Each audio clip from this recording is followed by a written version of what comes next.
So that's what started it all, huh? Huh?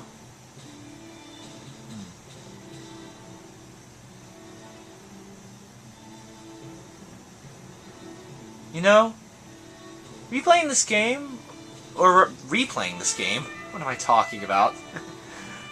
But playing this game and then just seeing that little dedication there, it does remind me of something I should say because of this. Despite the Call of Duty games nowadays being about, you know, Soap McTavish and Captain Price and, well, I'm not going to say anything involving spoilers, because... Huh? We had to prove that we was as good as anybody. We had to prove that we could handle tanks, gyro stabilizers, panoramic sights, all these technical things that belong in a tank. We shouldn't have had to do it, but we had to prove to America that we did it, which was a shame. The guys that are doing this thing, they're just fanatics on it, which is wonderful. And you know, the young kids can are these the game actually designers? see what their granddads did. Or are these? You know, and are these veterans? It actually comes home to them, and plus it's, you know, it keeps you thinking all the time as well. So, so I love that kind of thing. You know, it's fascinating.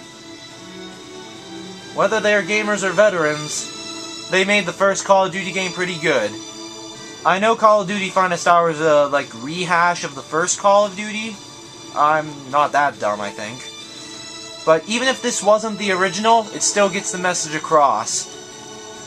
World War II wasn't good. My father was in the Second World War. He was in the desert, fought in the desert with the desert rats, and you know, Durham Light Infantry. And, yes, you guys are veterans. Anzio, so, you know, every now and again, he didn't talk about it much, but every now and again we get little tidbits, little snippets of what really happened. And it fascinated us as three small boys. We just used to hang on to every word. I feel kind of dumb for not knowing if they're veterans or actual designers or not, but... We still didn't have the armor. We only had 4 inches of armor. That time you only had 12.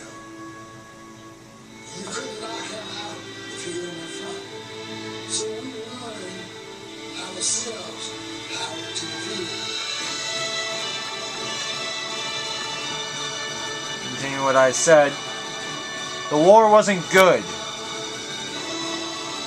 but it brought good in the end. To any veterans that actually are watching this, doesn't matter if you're a veteran of World War II, or even if you're like World War I and you're somehow watching this. If you fought in the war, whether you're from America, from Germany, from Russia, it doesn't matter. If you fought in any war, and you've come out of it alive, congratulations. I know that there will be people that don't like the fact that they fought in wars. Like, I forget his name now. Kurt Vonnegut, I believe. I know he died a while ago, but I read Slaughterhouse-5 and I kind of understand a bit. I don't really understand how bad he must have suffered by being in such a controversial affair, but regardless, I know there are people that don't enjoy the fact that they may have taken someone else's life in a war. But I will say this, to those who are brave enough to sign up, and those who are brave enough to fight and save their friends and family, and maybe even their enemies' friends and family, to those guys, and even the women that fight too, thank you. I know none of you, or just a minority of you, will probably hear this because it's just a Let's Play of a Call of Duty game that's, let's face it, no one really plays that much anymore.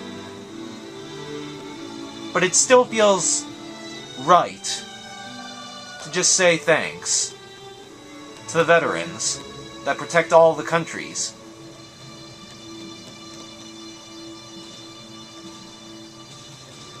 Thanks.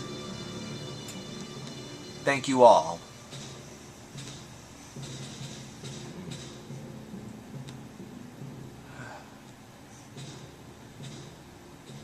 War isn't good, but at the very least, playing old games like this, they can help you remember the original moral of what happened. I will say the Modern Warfare series, at least to me, it has a nice engrossing story.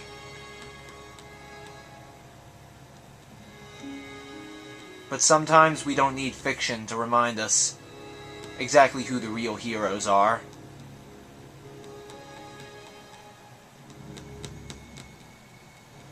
Even if those heroes were lost and we will never remember their names.